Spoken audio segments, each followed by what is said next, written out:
All right, so it's a great privilege to be giving the last presentation of the year, closing out what has been a pretty much interesting year, shall we say. But I thought I'd use this opportunity as a time to just reflect on a lot of the different projects we've been doing over the last few years, and I guess put it through a nice little storyline to really show where we're heading in this truly interdisciplinary field. So cities are constantly evolving systems. They are dynamic. What we thought was a city many centuries ago has pretty much changed. Our entire perspectives have been evolving over time. And this is yet to set to change once again with what has happened in the last year through COVID. And people are starting to think about how do we actually plan cities now that we're dealing with not just climate change, urbanization, but also with pandemics. How do we plan cities for people that are livable and able to, I guess, cope with the increasing challenges that we face? And when I say cities, I'm not just talking about the large metropoles that we know about around the world, but also many small towns. So pretty much urban areas. I think one thing's for certain, and that is that urban growth is an inevitable thing. It's going to happen. Cities are going to be growing, whether it's denser or much greater in size. And this is something we have to try and, I guess, plan for. Just to show you a bit of an illustration of to what extent we're dealing with, on the right-hand side, we did a little bit of an urban simulation of the Ostergreifensee region using my model. And you can see over 20 years that we can expect potentially significant expansion. And yeah, this is of serious concern. But the problem is that planning is facing an increasing diversity of challenges and objectives that we have to respond to. And the question is, how do we actually deal with these different objectives? What we know as a wicked problem, where we don't have one solution that fits all, and we don't necessarily know what is a good solution, is as prevalent as ever. But the devil is definitely in the detail. And this is a bit of an illustration of a recent study we did. We took a small town, which, small towns are often cash strapped, have less resources to plan solutions around. And the whole question becomes one of, do we use new infrastructure, or do we instigate planning controls to try and curb the negative impacts of growth? Here you can see that through some hydrological modeling with SWIM that we did, even subtle changes, not just in the growth areas, but also in the existing urban areas, can lead to significant impacts across the entire town, whether it's hydrological impacts or whether it's also impacts to urban livability. Here's a bit of an illustration of just how severe the flooding can get in this particular case study. So enter blue-green systems. So this perception that it's the solution that fits all, the holy grail of how we would solve these problems. Blue-green systems, it comprises a whole suite of options from infrastructure, but also to practices. Here are just some examples. But if I take a moment to just define what it is, well, it's known by a number of different things across the world: water-sensitive urban design, nature-based solutions, sustainable urban drainage systems, and so on. You can name it what you want. These terms are often used interchangeably, but there are subtle differences between them. And I'd like to see that as that blue-green systems is an umbrella term that encompasses a lot of these solutions. A recent review paper we wrote really tries to delve into this terminology in addition to a few other aspects that we looked at. To understand blue-green systems, we need to first understand blue-green infrastructure, which is a subset. It's infrastructure that, the physical widgets that comprise a combination of blue, green, and gray elements that deliver a multiple benefit. So these could be things we engineer, but these could also be the trees that you see on your streetscape. The key is that there's a strategic intent behind this infrastructure being in the city. They often rely on plants and water and provide a range of ecosystem services. And having defined that, blue-green systems is really the all-encompassing. So it comprises both the infrastructure, but also a lot of the non-structural elements, the planning and modeling and quantification of it. So I'd like to see it as sustainability being kind of blue-green. And I was listening to this album quite a lot in the last few days and preparing these slides. And for those who are interested, I have a song recommendation from it, which is serendipitously titled Blue and Green. But this is an interdisciplinary field, and we are recognizing that worldwide. And there's a lot of different elements that go into creating effective multifunctional blue-green systems. Let's start in the stormwater management. This is where a lot of this idea emerged in the last decades, and it has been in research since the early 1990s, if not earlier. But we looked at, with the availability of a lot of data that has been collected over time, we looked at how these systems traditionally can deliver stormwater quantity and quality benefits, where both a combination of infrastructure as well as practices and policies can actually improve stormwater quality in receiving waterways over time. And this study sort of shows that for nitrogen loads within an catchment that also has experienced a sewer backlog program, the removal of septics, as well as the implementation of blue-green systems. But we've also started looking at how the different stormwater management objectives interact and where these systems come into play.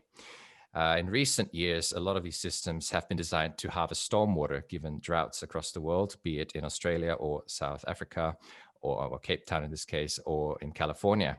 But we start to realize through the work that not only do we harvest stormwater, but we provide the additional benefits to existing traditional objectives, such as quantity and quality, because of the physical removal of water from the system. We moved into flood mitigation, where the harvesting of stormwater also contributes to reducing the impact of small nuisance events that can cause surcharging in drainage systems. And to, I guess, reassure ourselves of the adaptability and resilience of these systems, we looked at how these systems fared under future climate conditions. And we compared different systems, in this case, biofilters and wetlands, as I'm showing here, and to see how, based on historical and future projections using global climate models and downscaled, how these systems fare. A key observation is that not all of these systems, be it BGS or SUDS, are created equal. And this is not just for the future scenarios, but also in present day. The work of Prabhat, who's been around for quite some time, he's been doing fantastic work in looking at how these systems can help reduce CSO spills in urban catchments. And we can see, well, these different options of infrastructure can have some substantial impacts at a much smaller cost. We still see that different mechanisms are at play in these systems, and you'll need to match the mechanisms of the systems with the objectives that you are trying to meet. In addition to that, just to make things more complicated, it's also where you want to place these systems in the catchment that matters as well. So there is a need for integration. Blue-green systems, blue-green infrastructure for that matter, they're not cookie cutter approaches. They cannot be designed based on a single standard, and they need a case-by-case approach because they're decentralized, scalable, and they're often designed to complement the existing infrastructure. The opportunity here is being able to put in these systems to offset the need to upgrade much larger, more expensive infrastructure. This is some of the work that was done recently by our master's student in Delft, who started to try and model the total urban water cycle, because there is a need to understand the overall picture before we can start to decide what do we want to plan, how and where. So planning. If we want to plan the blue-green systems, how should we go about it? Well, a few years ago, former PhD student now in social science, Martijn, he did his PhD and he looked at, I guess, where these systems are located, over 1,000 of them in Melbourne, and if there was a system towards placing them. Well, the short answer is there isn't really anything that really drives them. Well, not quite, but I think the key messages here is that the current policy and guideline frameworks are, they're not very guiding, shall I say. They lead to ad hoc and opportunistic planning of these systems. People tend to put them in where roads are redeveloped, or where there's an opportunity just to meet compliance and tick boxes. In short, we lack an understanding of the urban context and how we can best maximize the benefits that these systems provide. We confirmed this in some semi-structured interviews that I had the opportunity to do in 2017 with 100 different practitioners across Australia, across many different areas. And really the institutional aspect is quite dire. Are we there yet? Well, I don't really think so. And this is what the data sort of shows. We don't have any real adequate regulatory frameworks or capacity. People see it as yet another asset to be managed. We have champions that advocate for these systems meeting antagonists, people of old age thinking or age-old thinking, dinosaurs as we like to call them. community involvement is still at its minimal, and we require more community stewardship and ownership of these systems to be proud of so that they can actually be implemented for the multiple benefits that they provide. But how do we build that? How do we build a business case for blue-green systems? And here I'd like to reflect on 5 key aspects that I've been involved in over the last few years. Let's begin with many of the human dimensions. So urban heat mitigation, for example, is a very particular aspect that is gaining increasing attention worldwide. And it's been something I've been passionate about for quite some time. We began with this notion of these systems able to mitigate urban heat in cities in some stakeholder workshops in the development of a tool that can map where our hotspots are in cities. And this then led to more detailed investigations about how we can then rapidly model the urban microclimate or urban heat islands in cities. The initial work really highlighted the interest from stakeholders, the business case aspect that we could touch upon to really make these systems more viable, more people more willing to actually implement them, and community more willing to accept them, in addition to a lot of the other assets that councils and practitioners already have to manage across cities. So we've been looking into a lot of the modeling around these systems. In particular, Urban Beats, which is the model I've been working on for years, is starting to venture out from not just only stormwater management, but into a lot of these multiple benefits, the human-related aspects. And so, for example, we are starting to set up rapid scale models to do city scale assessment of how the urban temperatures vary throughout the day. On the right, you see an animation for a simulation run we did in Zurich. And this is part of a larger SNF project we've just submitted together with Schrau and a few other colleagues.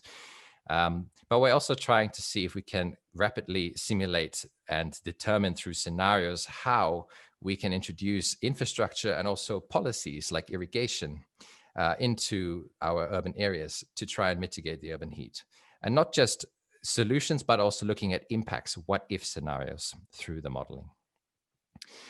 Taking this a step further, it's not just about the city scale, but also at a much smaller or finer scale. And this is where I've been working together with the guys in Innsbruck University, PhD student I'm supervising, Yannick, I believe is here today as well, has been doing fantastic work on trying to quantify human thermal comfort and how this also relates to the urban form, and where we can then harness opportunities to put in blue-green systems to help make places more comfortable for humans. And yet the solution is not simple. It differs across the urban form, whether you're in a high dense shopping district or a residential area. But what we're seeing through the work is that conventional measures like reflective surfaces or shading that have traditionally been used to mitigate urban heat are actually facing a lot of limitations. And so we're looking forward to seeing how this issue can be dealt with in a very, I guess, multifunctional and interdisciplinary manner. The review that Noemi has done and we submitted last week, which I mentioned briefly in my definition of blue-green systems, has also teased out a lot of these mechanisms that I mentioned earlier, this idea that different objectives, different solutions will have different mechanisms at play. And one aspect that Noemi touched upon a lot is also the planning and the need to connect up our cities to create these networks of green spaces to help with ventilation as well as amenity measures. And this is another project that I've been working on as part of a lot of the modeling around urban beats and the spatial planning, which is how can we harness urban green spaces? Green spaces are not only great for, cool environments in cities on hot days, but they also provide a number of recreational, psychological, and physiological benefits. There's a lot of literature out there, but the question is, how do we actually identify what corridors we should focus on, and how do we then assess how a city is performing? Here's a comparison of 2 different, very contrasted cities, Zurich, the Zurich-Uster region, as well as downtown Melbourne. And you can see there's a lot of contrast between them based on the sprawl of the city, but also the availability of natural land, forests, and so on. But it's not just about humans. And I think biodiversity plays a huge role with the UN and recent reports on biodiversity loss being a huge global challenge. We are also embarking on enhancing biodiversity through these corridors, through blue-green systems. Urbanization has fragmented a lot of habitats. And so we've embarked on this project, which I would like to amusingly call or give some credit to this idea of looking at how frogs or amphibian species can move through the urban environment. and how we can design urban areas to better connect up different habitats and ensure genetic biodiversity across species within the landscape. So the project itself really tries to model and link two traditional approaches, or two huge models, one being the model I'm working on, which is a lot about the planning and the urban design, as well as the blue-green infrastructure that accompanies that, but also the connectivity assessment through network and graph theory. And it's really about how can we engineer a low resistance environment for species so that we can ensure that species move across the region.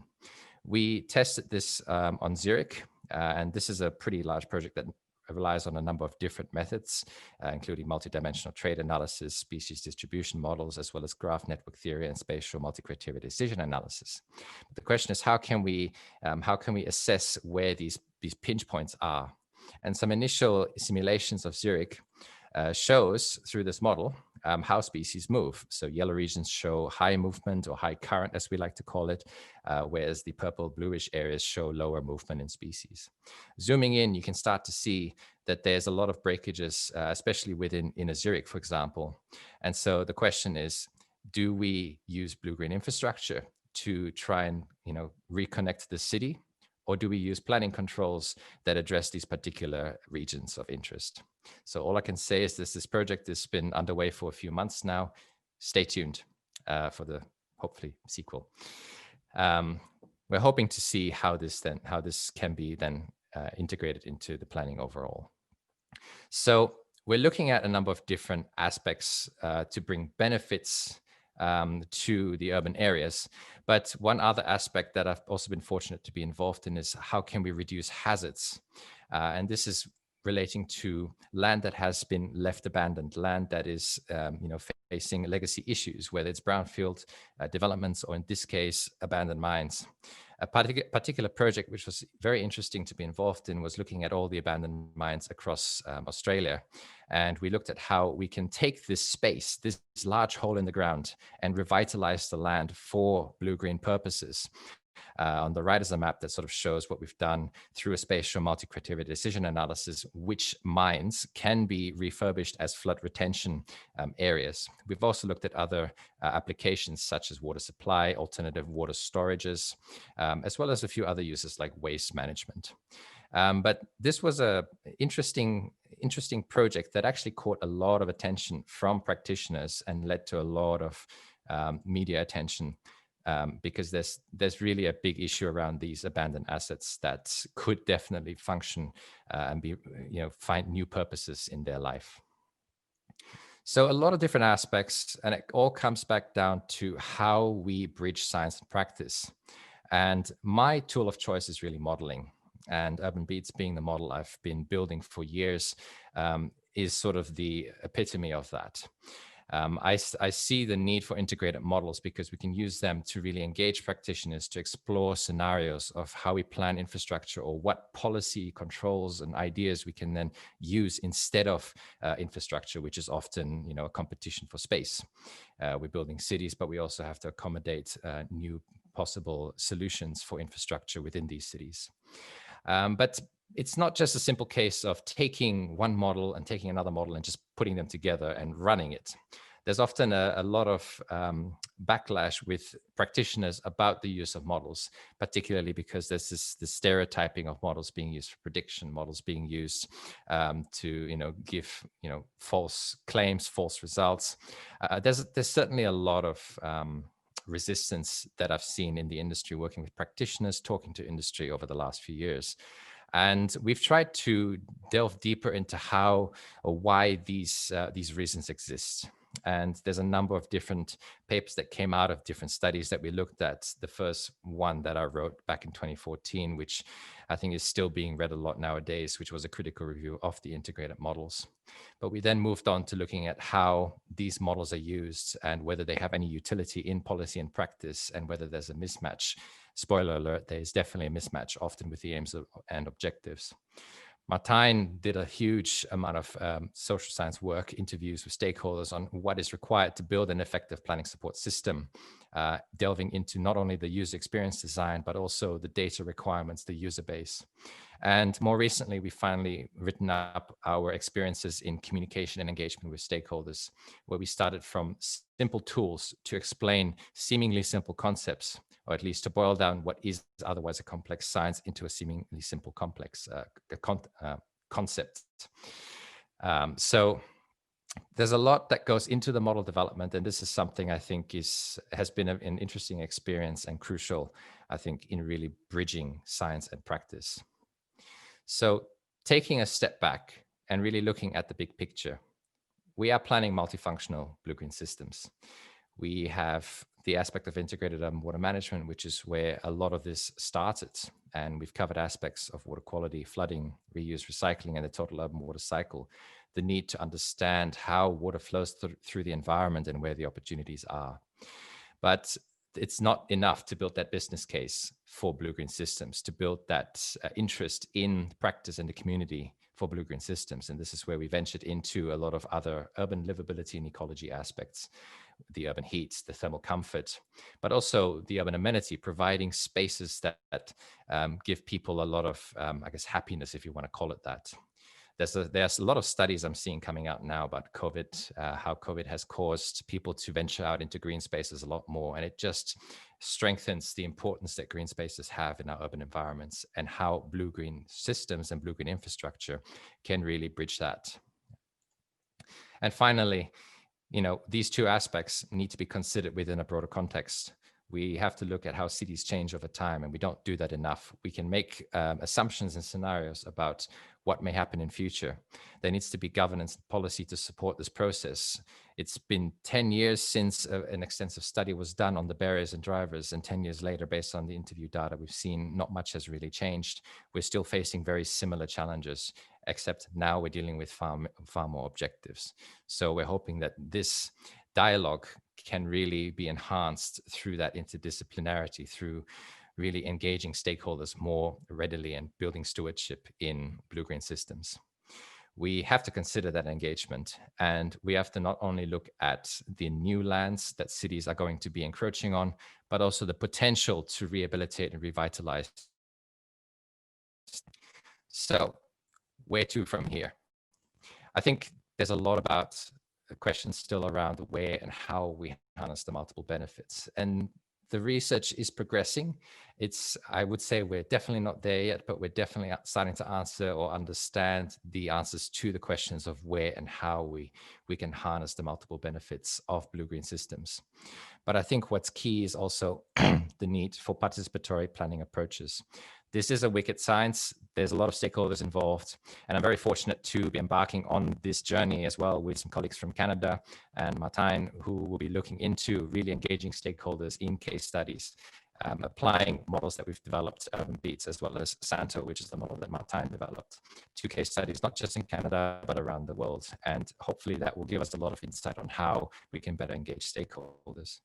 But I think the other aspects of where we go is that we need more exploration of how to adapt these systems. We understand somewhat about their resilience to future challenges, but how can we actually plan these systems effectively, and what are some of the best options in a constantly evolving and constantly changing environment?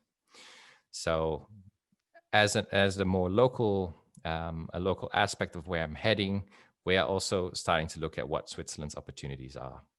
I was fortunate enough to be interviewed for a magazine back in May, and the article, if you're interested, feel free to drop me a note. I can pass you the article. The article itself really shows that there's a willingness or an interest in really embarking on looking how these systems can really improve urban livability to really make our cities much more sustainable places to live.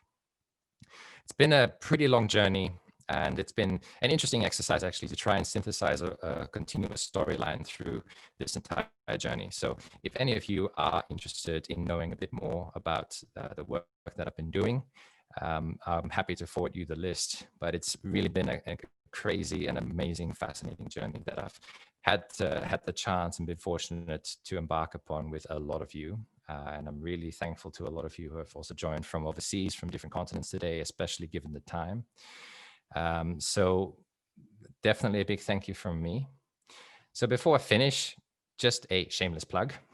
The other, I guess, really exciting thing I'd like to announce is that the Blue-Green Systems Journal, which I was really privileged to start with a few colleagues, is now heading into its second year, and we are on track to getting an impact factor. So if you know anyone who's interested in publishing their work on Blue-Green Systems, please forward this on to them. But apart from that, I would like to thank you very much for your time and your attention, and I'm happy to answer any questions.